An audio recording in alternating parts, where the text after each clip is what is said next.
Assalamu alaikum. Today we are going to discuss a very prominent English poet, Edmund Spenser. Edmund Spenser was born in 1552 or 1553. No documentation exists to establish his exact date of birth, but the year is known in part due to Spenser's own poetry. In Amority, Sonnet 60, Spenser writes that he is 41 years old. We know this poem was published in 1594 and written only shortly prior to its publication, so the year of his birth can be closely guessed. Spenser matriculated at the University of Cambridge on 20th May 1569. 10 years later, he published his first publicly released poetic work, The Shepherd's Calendar, to positive reviews. He then began work on his magnum opus, The Fairy Queen, publishing the first three of the project 12 books in 1590. Spenser was an English subject during the reign of Queen Elizabeth I, to whose court he aspired. He offered Elizabeth the Fairy Queen in an attempt to gain her favor.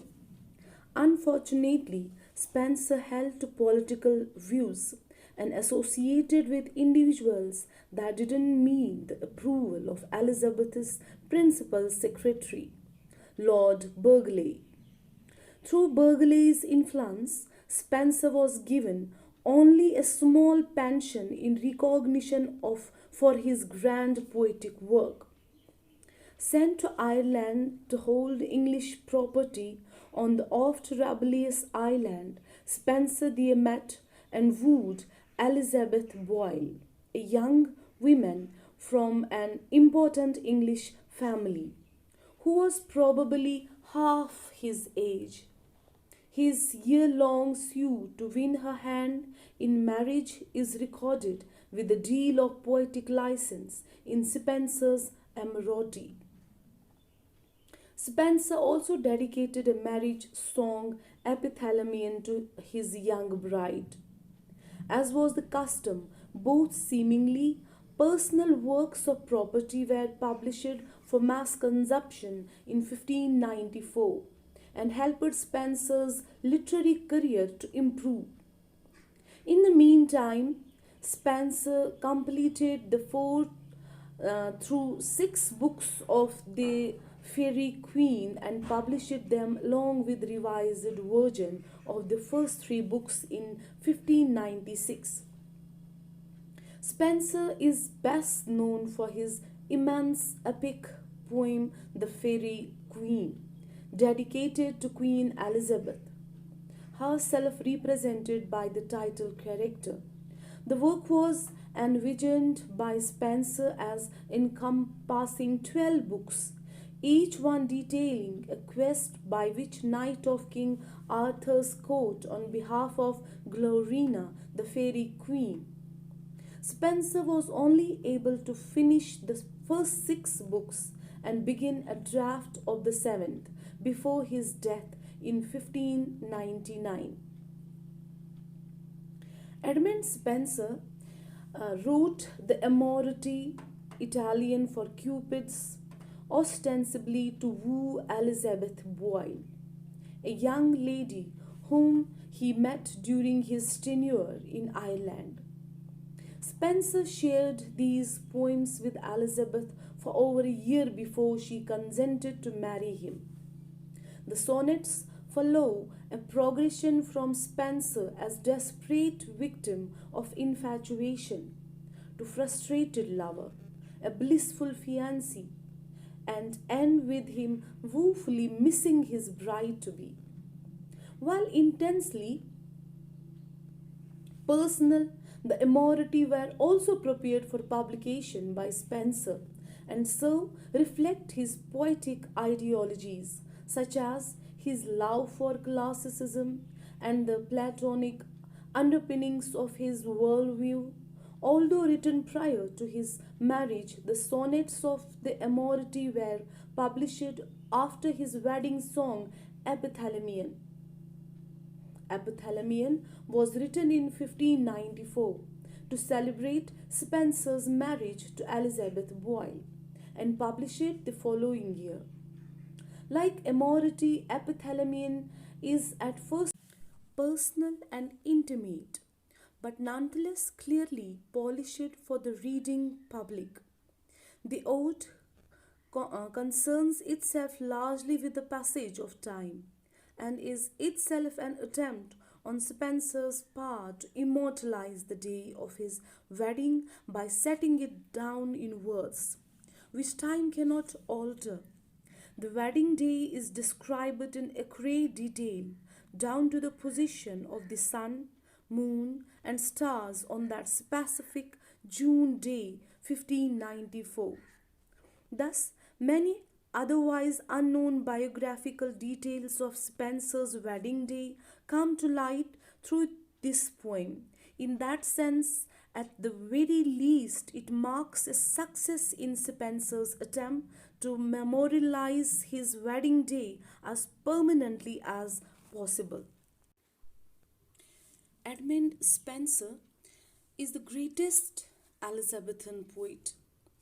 He wrote poetry of high quality, and that's why he's called as poet's poet by Charles Lamb.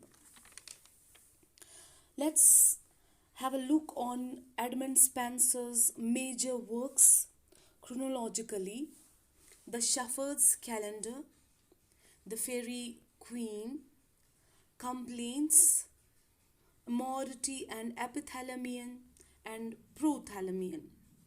The Shepherd's Calendar is a series of poems by Edmund Spenser published in 1579 and considered to mark the beginning of the English Renaissance in literature dedicated to Sydney. The Faerie Queene. The Faerie Queene is an allegorical work in praise of Elizabeth I, as I have already said. The poem is unfinished. Spenser's original plan was for 12 books, but we have just 7, the last being incomplete. The first 3 books were published in 1590 and the second 3 in 1596. The Faerie Queene can be read on various levels as an allegory of the eternal struggle between good and evil in every form, as a poetic statement of an ethical system, and as a historical allegory portraying the struggle between the pure Protestant traditions of England and the manifold threats of England's Roman Catholic neighbors. Then there is Complaints.